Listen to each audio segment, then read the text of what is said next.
Okay, so just a couple little comments on the video that you just watched.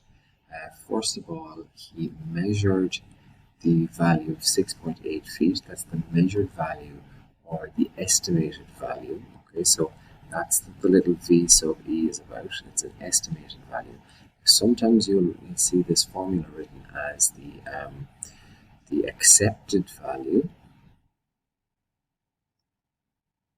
or true value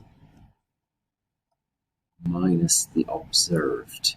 Okay, depending on which textbooks you look in. So it would be the absolute value. I'm saying that word a lot, but the absolute value, which means we're always taking a positive amount from it, of the accepted value or the true value minus the observed value. So the true value in this case was 6.72, and the measured value was 6.8 feet. So then the way we report that in a lab is you would say that the length itself was 6.72 feet plus or minus 0.08 feet. So that plus or minus would go with it. That would represent the error there, okay? The absolute error.